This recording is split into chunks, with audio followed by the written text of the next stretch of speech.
വചനത്തിൽ കാണുന്നത് ഇങ്ങനെയാണ്: ഒരു കഴുത അവിടെ കെട്ടിയിരിക്കുന്നു, അതിന്റെ കുഞ്ഞും അതിനോടൊപ്പമുണ്ട്. ഹല്ലേലൂയ. ഞാൻ പറയുന്ന പദം ഇങ്ങനെയാണ്: കിലോമീറ്ററുകൾ അപ്പുറം നിൽക്കുന്ന യേശു കർത്താവിന് ഇതിന്റെ ഹല്ലേലൂയ ഇത് കരയുന്നത് കേൾക്കുവാൻ കഴിയുമെങ്കിൽ, ഹല്ലേലൂയ, മനുഷ്യന് കേൾവി ഒത്തിരി പ്രത്യേകതകളുണ്ട്. Praise the Lord. ഹല്ലേലൂയ. ഒത്തിരി അടുത്ത് വരണം, അല്ലെങ്കിൽ മൈക്രോഫോൺ നമ്മൾ യൂസ് ചെയ്യാറുണ്ട്.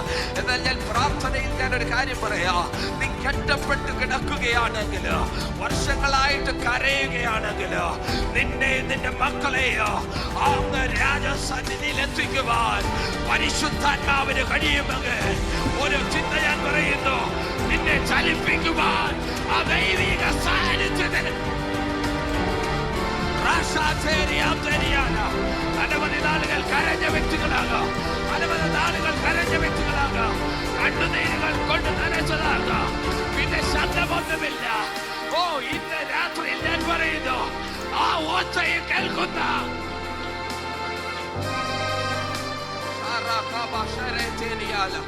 ആ ശബ്ദവും കേൾക്കുന്ന ഒരു ദൈവമുണ്ട്. ആ ശബ്ദത്തിന് മറുപടി തരുന്ന ഒരു ദൈവമുണ്ട്. തലമുറകൾക്ക് വേണ്ടി കരയുന്നവരുണ്ടെങ്കിൽ, ദേശത്തിന് വേണ്ടി കരയുന്നവരുണ്ടെങ്കിൽ, ഐ ഇൻവൈറ്റ് യു, ഞാൻ നിങ്ങളെ അതിലേക്ക് സ്വാഗതം ചെയ്യുന്നു. ദേശത്തെ കരങ്ങളിൽ നൽകണമെങ്കിൽ നിങ്ങൾ ദേശത്തിന് വേണ്ടി കരയുന്നവരായിരിക്കണം. ചിലരെ കരകളിലേക്ക് നിങ്ങൾക്ക് നൽകണമെങ്കിൽ നിങ്ങൾ തലമുറകൾക്ക് വേണ്ടി കരയുന്നവർ.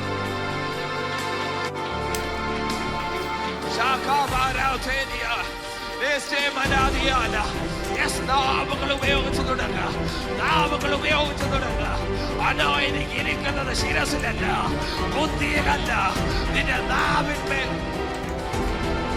ശൂന്യതകളെ നോക്കി പ്രവചിക്കുന്നവർ ഇതിനകത്ത് നിന്ന് എഴുന്നേൽക്കട്ടെ. ശൂന്യതകളെ നോക്കി പ്രവചിക്കുന്നവർ ഒരുപക്ഷെ ഇല്ലായ്മകളായിരിക്കും, പോക്കറ്റ് കാലിയായിരിക്കും.